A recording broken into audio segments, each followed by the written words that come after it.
The cocktail party was a sea of luxury and politeness. An elegant battlefield where every smile was calculated and every compliment edged with competition. It was a gathering of elites from various business circles, all dressed in tailored perfection, and armed with crystal flutes of vintage wine. Many guests approached me to exchange pleasantries. I responded with low-key elegance, the kind of politeness that neither invites nor offends. I was poised, controlled, but underneath that composure, I kept glancing at the door. My fiancé Ryan was already 10 minutes late. He was never late, not to events like this, not when we were expected to appear together. Finally, in the 11th minute, I saw him. He walked in alone. Crisp suit, sleek hair, a face carefully composed. Refined and restrained like always. But cold, distant. "Why are you late?" I asked, raising my wine glass and touched. He didn't get the chance to answer. From behind him came a voice, light and chipper. "Wow, Mr. Ryan! This lady and I are wearing the same dress." And that was when I saw her. She stepped into view. Younger, fresher, radiating a kind of naive enthusiasm that didn't quite belong here. Her large eyes sparkled like a doe seeing high society for the first time. She was wearing a stunning white mermaid-style gown, nearly identical to mine. The same intricate tailoring, the same silhouette, the same exclusive craftsmanship of designer Vivian. The only difference was the color. Hers was white, mine black. Ryan began to speak. Probably an explanation rehearsed on the drive over. But I had already crossed my arms, silently sizing her up. My posture shifted subtly, but the aura around me thickened. I didn't need to say a word.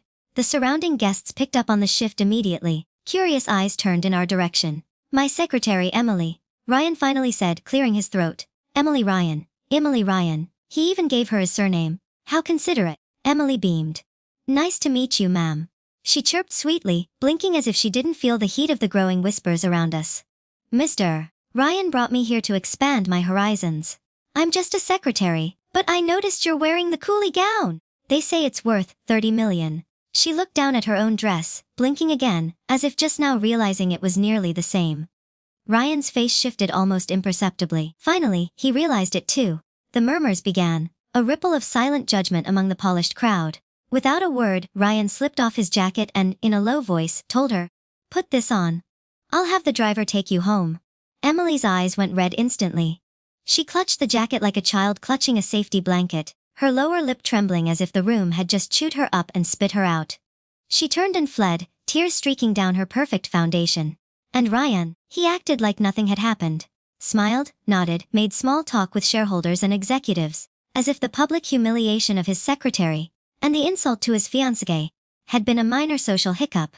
Guests continued to praise his youth, his brilliance, his calm under pressure. But I could see it, the crack in the glass. Beneath his polished calm, Ryan was agitated, ashamed, exposed. Half an hour later he disappeared, vanished from the ballroom without a word, like a man trying to outrun his own shadow. Several guests asked me about his whereabouts. I smiled politely, lifted my untouched glass, and said softly, "He must have remembered another appointment." But I knew. He didn't run because of Emily. He ran because he knew he had underestimated me. I smiled and explained that he needed to leave early due to work. After the party, I called Ryan. The phone rang endlessly before being answered at the last second. "Where have you gone?" I asked calmly. Is this Miss Vivian, a soft-sin female?" The voice answered. "Mr. Ryan is a little busy right now. I will have him call you back shortly." Her voice was sugary sweet, but it immediately made my blood boil. Unfortunately for her, I am not the type of woman who allows others to provoke me without repercussions. "Put Ryan on the phone right now," I said coldly, dropping all pretense of politeness, possibly surprised by my sudden shift in tone. The girl hesitated and mumbled something incomprehensible before I heard Ryan's voice in the background. "Yes, give it to me." Then he spoke through the receiver. "Hello," he said. I narrowed my eyes but did not say anything immediately. When there was no response from the other end, he asked again, "Vivian, you left the party without saying anything. Give me an explanation." I demanded. "I am sorry, Vivian," he responded. "A problem arose with a company project. It needed to be resolved tonight. Everyone is working overtime. As the boss, I will not be there." His response was flawless, but I had no intention of swallowing my rage or deferring my irritation until tomorrow. "Your secretary wore the same dress as I. You purchased it for her. You didn't explain what that meant." Sigh helplessly, his voice containing a hint of warmth and comfort. "Vivian, the dress was borrowed from my sister. Emily has already returned it. I didn't expect both of you to wear the same design. That was my mistake. I will buy you a one-of-a-kind gown tomorrow." All right. His tone was calm and pleasant, like a clear spring, washing away my brief rage, I should say my voice, featuring a rare note of willfulness. Do not let this happen again. On the other end, I heard his helpless yet indulgent chuckle. Before the call ended, I went back to organizing my work and upcoming schedule. Ryan did send over several gowns from niche designers that suited me perfectly the following day. Each was unique in terms of design and color. Vivian, were you jealous yesterday? He asked as he hugged me from behind and rested his chin on my shoulder. Ryan, I chose you back then because you understood the boundaries. I hope you will not let me down, I replied quietly. He wrapped his arms around me. The corners of my mouth hurt from the forced smile. Ryan did not come from a privileged background, but he had demonstrated extraordinary talent from a young age, which had not abated. Countless women miss out on populars of all kinds because they fell for him. Nonetheless, he maintained his distance as an aesthetic monk who knew his limitations and kept himself clean. That was the exact reason I chose him. That, and the fact that his face was the most stunning I had ever seen. He said a silly thing while leaning in to kiss me, jealous of a secretary. That's unusual. As his lips approached mine, I turned away and met his gaze. Eyes do not lie. His eyes were clear and bright, but when he saw my doubt, his expression became serious. I promise not to cross the line with anyone, he said. I stared at him for a long time, then she slowly smiled, seeing my smile. Ryan eventually relaxed. Then came a tidal wave of kisses. I let myself be swept away in them. Emily and I saw each other again in Ryan's office. He was flying abroad tomorrow for a business meeting, and would miss his grandfather's birthday. So I came by early to drop off a gift for him to pass on to his grandfather. As soon as I walked in, I noticed the girl had propped her phone up on Ryan's desk and was doing bad Jean. Traditional Chinese stretching exercises as if no one else was there. I almost burst out laughing at the sight, and eventually I did. Hearing my laughter, they both turned to face the door at the same time. Ryan noticed me and unfazed, extended his hand. What brought you here? I did not take his hand. I stood there with my arms crossed, looking down at the two of them. Emily's expression was one of innocent foolishness. She smiled and dashed over to me. You must be Miss Vivian. Take a seat. She said this as she tugged on my arm, attempting to pull me toward the couch. She appeared delicate, but she was surprisingly strong. Her thin manicured nails dug into my skin, causing me to hiss softly with pain. Immediately, my secretary and bodyguard James stepped forward and pushed Emily aside. In one swift, clean motion, her wrist twisted 180 degrees, eliciting a piercing scream that echoed throughout the office. I rubbed my ear and mumbled, James certainly deserves a raise. The girl collapsed on the floor, clutching her wrist and staring at me in terror. Emily, is it? I said it coldly. As a secretary, you don't even know who you're speaking with and simply call someone miss. So, what? Every business partner who works with Mr. Ryan gets to call each other brother and sister. Now, when did Mr. Ryan become so careless in his hiring, allowing any kind of trash in? Ryan did not even look at Emily. Instead, he walked directly to James and grabbed his arm. James, it is inappropriate to be rough with a young woman. James saluted Ryan a small. Protecting Miss Vivian is part of my responsibilities. After all, not everyone gets to touch her without consequences, so I was wildly applauding James. Ryan's expression was icy as he stared at James for a long time. Then he turned and picked up the office phone. Ryan instructed his assistant to take Emily to the hospital and follow the company's reimbursement procedures. Well, stepped forward to assist, but Emily was sobbing so hard that she could barely breathe. She stood up once a week, swaying as if she were about to faint. She refused. Will's help, speaking in a trembling, pitiful voice. I apologize, Mr. Ryan. I didn't mean to cause problems. Miss Vivian, I only called you Miss because I assumed you and Mr. Ryan were close. I apologize for being presumptuous. Please do not blame Mr. Ryan. I am incredibly grateful that he allowed me to be his secretary. I will work hard to prove myself. Please, do not call me trash. Then Emily bowed deeply to me. Her whole demeanor was the epitome of wronged innocence. It may have worked for Ryan, but not for the other men present. James and Will remained expressionless, with Will even rolling his eyes. Ryan's expression contained something unreadable. I could tell those eyes weren't as clear as they had been before.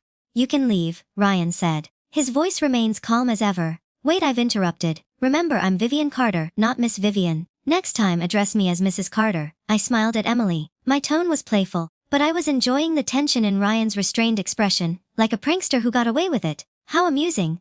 Ryan gave me a mildly reproachful look after Emily left. Vivian, you didn't have to be so harsh on a young girl. Ryan's tone had a different quality, something I'd never heard before. This is the gift for Grandpa, I said. Make sure it gets to him. James put the box on Ryan's desk. I clapped my hands and rose from the couch, ready to leave. There was no reason to stay anymore. The mood had shifted. Ryan was upset by my attitude. He stepped forward, grabbing my wrist. "Vivian, don't be upset with me." "Okay, aren't you the one who is upset?" I said, coolly. "I was just helping you discipline your subordinate. Nothing is happening between me and her. Why don't you believe me?" Ryan sounded anxious. "Now of course, I think of you," I responded softly. I gently smoothed out the creases in his suit jacket and smiled up at him. "Don't forget to replace your secretary. Otherwise, we'll end up being a joke." I chuckled, then turned to leave with James. Ryan sent me a message as soon as the plane landed. As usual, he wished me safe travels. They asked if I had arrived and reminded me to eat on time and not overwork myself. I squinted at my phone, amused by how interesting work abroad was, leaving me with little time to think about anything else. When I did think of Ryan, I also thought of his lovely secretary, Emily. My sixth sense has always been alarmingly accurate. Otherwise, my father would not have entrusted me with the entire family business, combining intelligence and ability in perfect harmony. The moment I saw Emily, I knew her intentions toward Ryan were anything but innocent. James, who had his network of little spies, contacted me with an update. Ryan had moved Emily out of the secretary's department. The story of what happened that day had already spread. The entire company now knew Emily had provoked the future Mrs. Carter, and had her wrist broken by my bodyguard in this company. Gossip spreads as fast as fire. Emily was reassigned to the information department, with a desk located next to the restroom, once she had recovered from her injury and returned to work. Her face was pale. Her arms were still in a cast, hanging from a sling. People looked at her with disdain. Ryan continued to call and message me every day, as he had before. When I had time, I'd respond with a few words. When I didn't, I dismissed him. He never appeared upset. Emily's name never came up during our conversations. Not even once. It was as if she had vanished. I had to admit that I admired Ryan's ability to pretend nothing had happened. It saved us a lot of unnecessary trouble. James continued to provide me with regular updates. He confirmed that Ryan had not contacted Emily since. I neither confirmed nor denied my opinion. Honestly, it felt like the fun had run out. Finally, the day before I was scheduled to return to the country, James showed me a screenshot from his phone. It originated from a social media post on an account featuring a bunny avatar. "The area next to the restroom smells terrible. CEO, I beg you, you have mercy." There was a picture of Emily pretending to cry while wearing fake bunny ears, and Ryan's avatar liked it underneath. My eyes lit up instantly.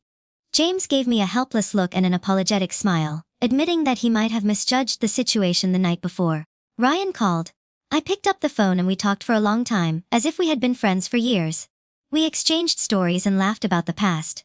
The Ryans had 4 sons. Ryan was the least liked, an illegitimate child, but also the most attractive.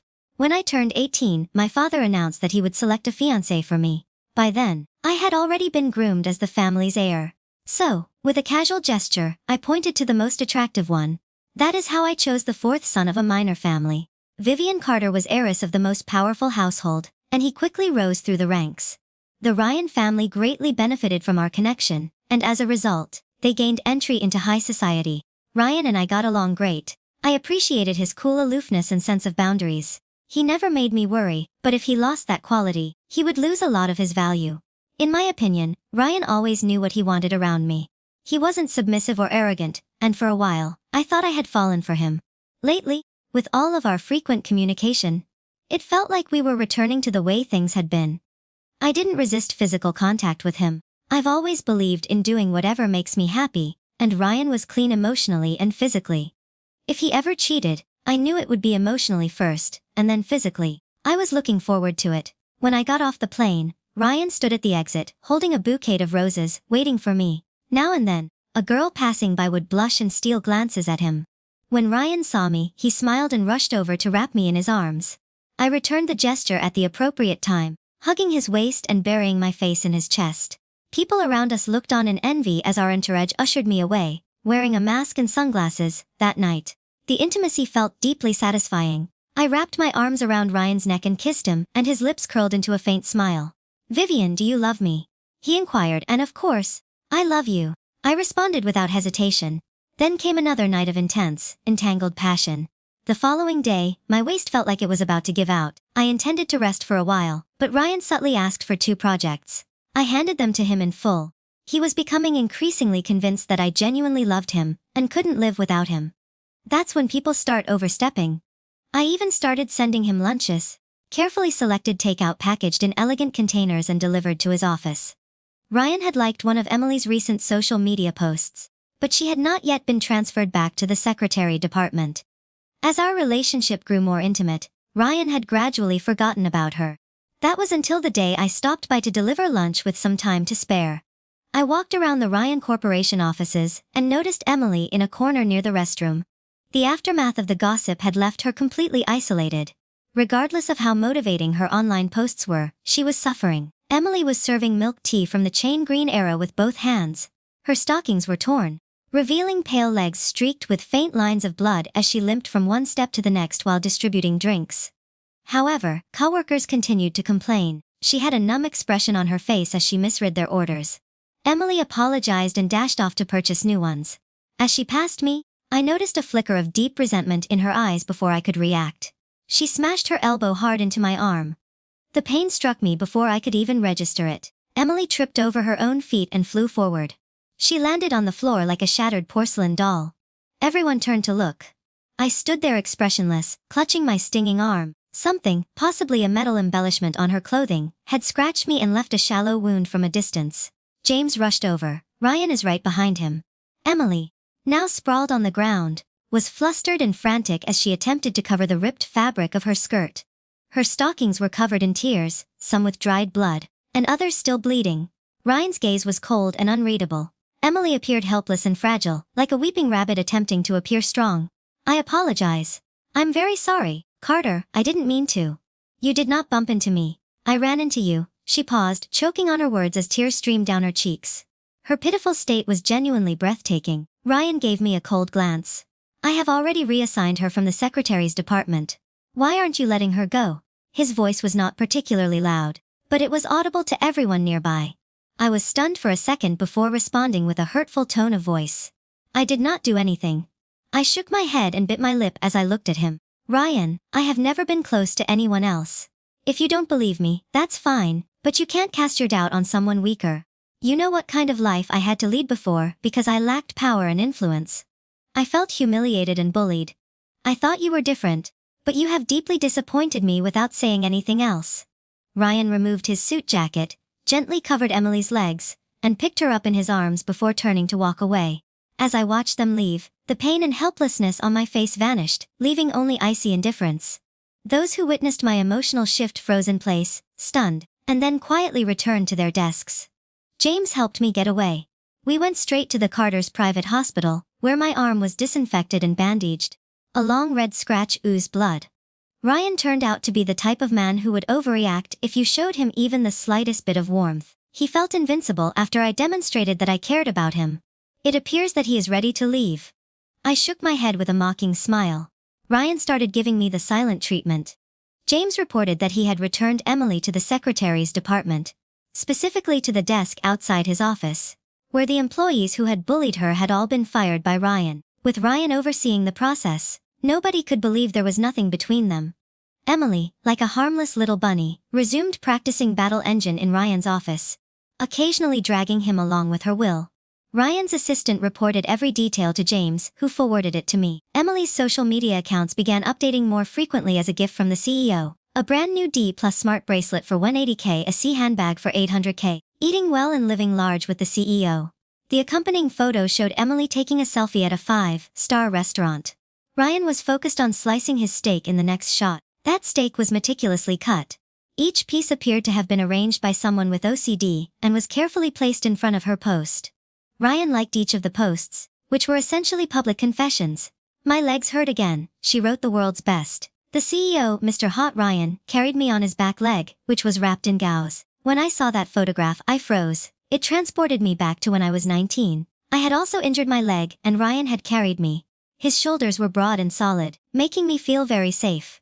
His voice was still a bit boyish. Then, from now on, Vivian, you'll be the only one I carry, he had said. Back then, I felt proud and untouchable. I pouted. I do not want you to take me. You are too tall. I am scared up there. He curved his back slightly. Not so tall anymore, right? Is this okay? Fine, I said reluctantly, but promised only to carry me and no one else. Otherwise, your back will get dirty. Of course, I'll only take you in this lifetime. He'd responded, but it still got to me. I didn't want to keep playing their little game. Ryan did not contact me as he usually would. No calls or texts. This time, he held out for 10 whole days. 10 days were more than enough time for me to accomplish a lot. Ryan was overly confident. After 6 years of being together, he assumed we were inseparable. He believed that he and I were one entity, and that the Ryan family's current status was solely due to their merit. However, Ryan and even his father, Howard, appeared to have forgotten that everything they had was due to my family name. The Carters. I was sorting documents when my father called. His message was brief and to the point. Get to the Ming Long Business Gala. Now I laughed to myself, as if Emily had not let me down. Nobody knew my father would be at the Mong Gala tonight. This industrial titan rarely attends public events, but security was tight tonight. People around the venue began to sense that someone extraordinary was on his way, at least 10 times more than usual. Still, no one expected it to be William Carter himself.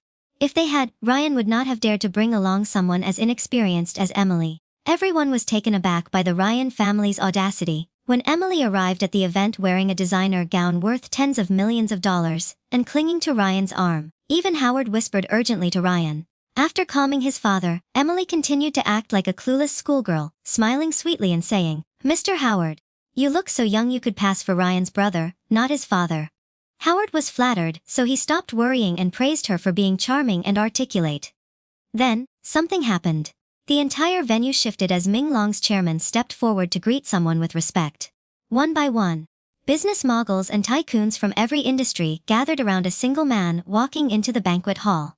A few heads of influential families attempted to communicate with him. The room was alive with energy once more.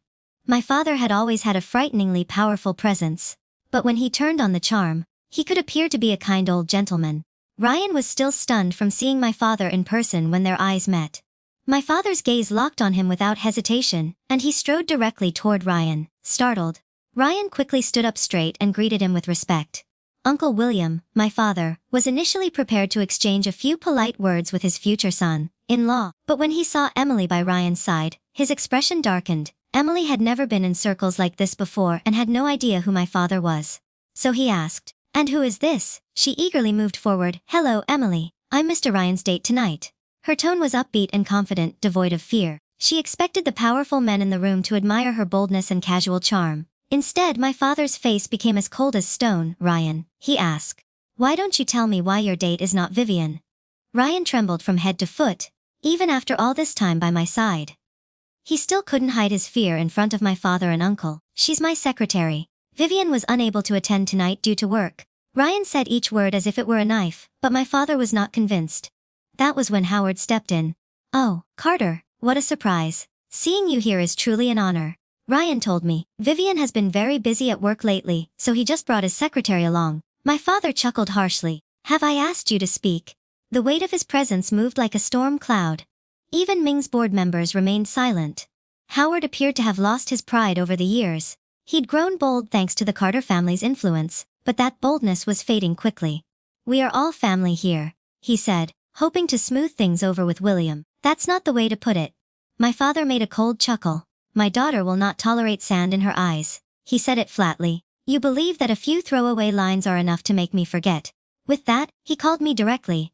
When I arrived at the gala, Emily was already in tears, shouting, "Why do you look down on people like this? Just because you are wealthy does not absolve you of the responsibility to respect others. No wonder Mr. Ryan dislikes your daughter. She is nothing but a man-eating tigress." Howard slapped her across the face. "Shut your mouth, you wretched girl. Ryan, is this the type of secretary you hired? She doesn't even understand the most fundamental rules of etiquette." What a disgrace. Howard was furious and shaking with rage. Ryan's face had become pale. He roughly shoved Emily behind him, preventing her from speaking further. But Emily imagined herself as a warrior for love, fighting valiantly for her prince against the tyranny of power and wealth. I nearly burst out laughing at the absurdity of the situation. As I entered the ballroom, the crowd naturally parted to make way. Some people bowed slightly and greeted me as Miss Carter. I nodded at them one by one. When I walked in, my father gave me a look of disdain. "Dad," I dashed to him and wrapped my arms around his arm, swinging it playfully. He gave me a sideways glance. "Look at this mess," he said. I gave Ryan a cold look. He looked back at me, pleading silently with my father, but I cut him off before he could finish speaking. "Ryan and I are finished." The words hit like a thunderclap. Ryan looked at me, stunned, as if he couldn't believe what he'd just heard. Howard let out a wail. Vivian, is this a misunderstanding between you and Ryan? Did he make you upset? I'll scold him for you, but please don't mention the breakup. You're engaged after all of these years together. It has not been easy. I sat down next to my father, leaning into the couch. Nobody else dared. Take your seat. They all stood respectfully around us. Ryan gave me a panicked look. I'm aware that we've had some misunderstandings. We've argued, but don't use the word breakup so casually. Okay, I am aware that I have made recent mistakes. I know I've harmed you. You do not know, I interrupted Kong's voice. I made up my mind long ago. We're finished. Ryan, are you not happy now? How can I be satisfied, Vivian? He asked in a trembling voice. We have been together for many years. You cannot simply throw it away like that. It's not thrown away.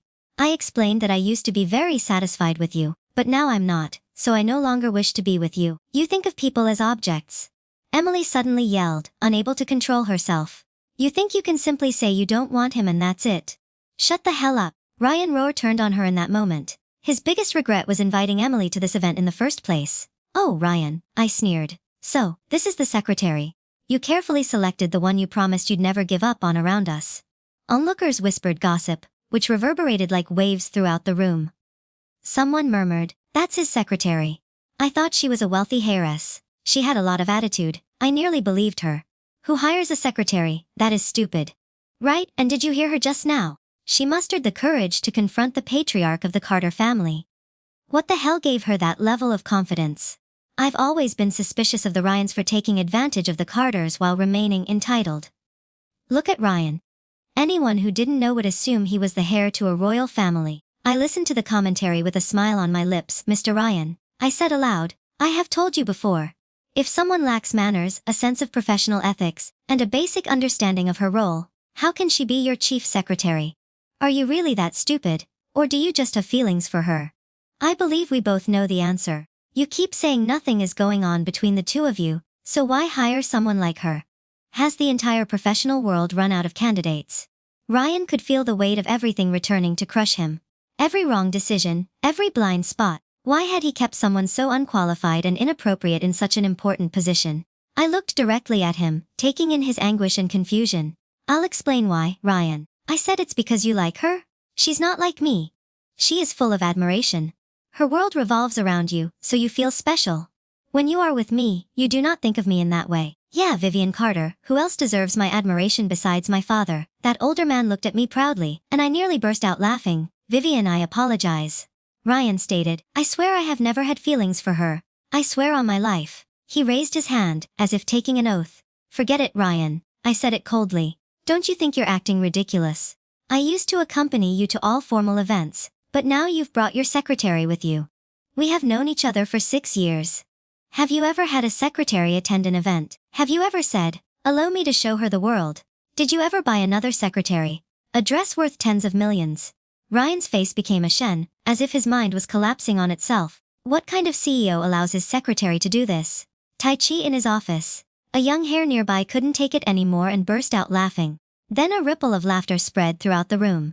Another of Ryan's former associates couldn't help but tease him. Seriously, you let your secretary practice Tai Chi in the office?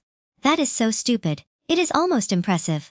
Ryan wanted nothing more than to crawl into a hole and disappear. Emily had become completely silent. After being shouted down by Ryan earlier, she realized how serious the situation was and refused to say anything else. For the record, your office is equipped with security cameras, and you still suspected that I had tripped her. So let me make this clear right now. She rammed into me, then flung herself forward. I became injured. I was the one who got hurt. I rolled up my sleeve, revealing the scabbed over red wound on my arm. My father, who had always treated me as the center of his world, saw Ryan's injury and stormed over, slapping him across the face. Ryan collapsed to the floor, his eyes, filled with rage and guilt, focused on the mark on my arm. He had once promised never to let me get a single scratch, and now he had done it. He was fully aware that Vivian Carter, the Carter family's future heir, would never lie about something so trivial. So, why had he not believed me? You keep insisting that nothing is going on between you and your secretary. I said coldly. But what kind of good guy buys tens of thousands of dollars in gifts for his secretary? What kind of good guy would dine alone with her at a private restaurant?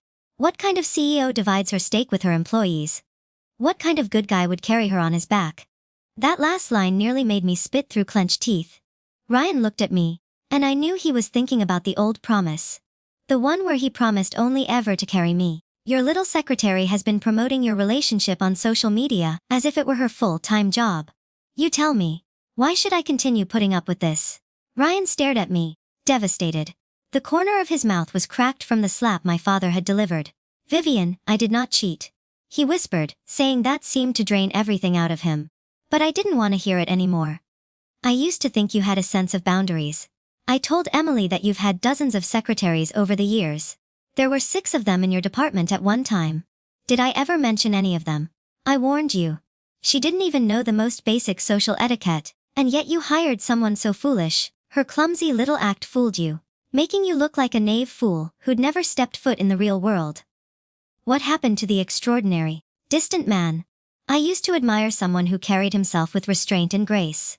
You bought her gifts, took her to fancy restaurants, and tenderly held her in your arms, and now you're telling me you didn't cheat. I laughed, sharp and cruel. Does it only count as cheating if you sleep with her? Please, Ryan, I am not desperate for you. You aren't the only man I can choose. I said it all as if it were a trivial matter, but each word was like a dagger. Ryan had honestly believed that because he hadn't physically crossed the line, everything was fine. However, each example I provided left him completely defenseless. We were innocent, Emily blurted out. There's nothing between Mr. Carter and me. Shut the hell up, little tramp, Howard roared, completely losing control. Losing you has ruined my son. He realized it was too late. There was no way to reverse what had already occurred. The Ryan family would crumble the moment the Carter family withdrew their support, and all because of a stupid, delusional secretary who couldn't control his rage. He slapped Emily across her face. Emily stood stunned, her head spinning from the impact. Her dignity had already been taken, so she decided to fight back. If the worst-case scenario were to occur, she would simply call the police. She charged at Howard, ready to strike back, grabbing wildly at the tufts of hair on his head.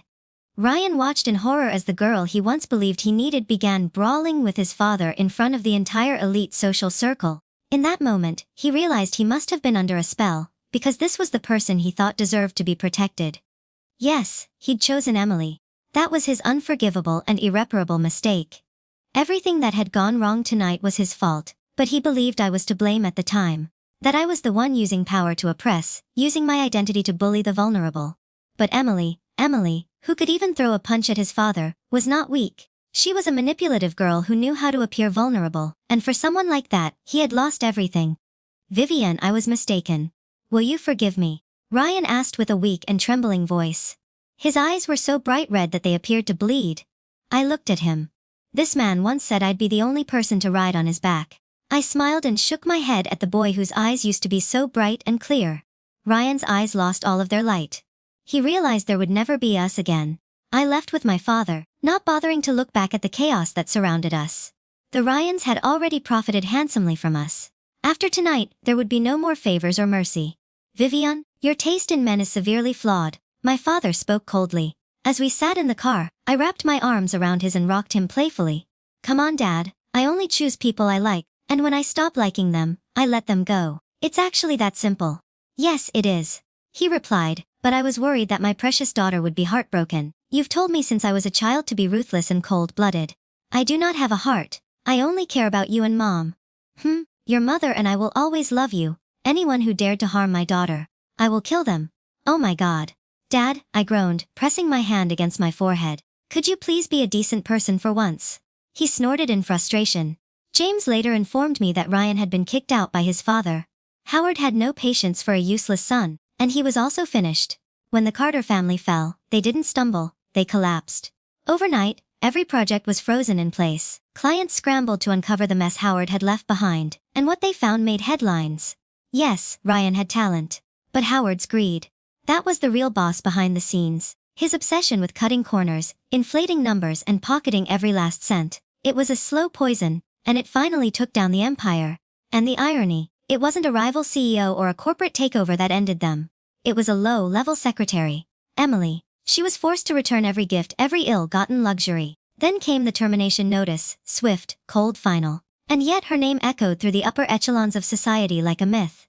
Miss Emily, the Eternal. The woman who dared to challenge William Carter. Her story became a twisted legend, not one of triumph but of infamy. No company dared hire her. She ended up selling tickets at a run-down movie theater, still trying to play the seductress. The manager's wife wasn't impressed and left Emily with a broken leg as a warning. And yes, she tried crawling back to Ryan. But the man who once saw her as a goddess now met her with nothing but disgust. He cursed her, then slammed the door in her face. As for Ryan, he tried coming to see me, more than once. But my bodyguards turned him away every single time. Now, the next chapter. My father decided to write it for me. He handpicked my new fiancé.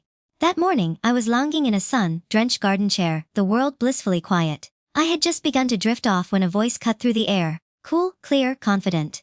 Hello, my name is Ethan Summers. Mr. Carter asked me to find you. I opened my eyes slowly, letting the sunlight flood my vision. And there he was. A young man, framed by golden light, like he'd stepped out of a myth or a dream. He looked at me with wide, unguarded eyes, sincere, maybe even a little too innocent. And all I could think was, dear God. Did Dad really set me up with someone who's not even 18?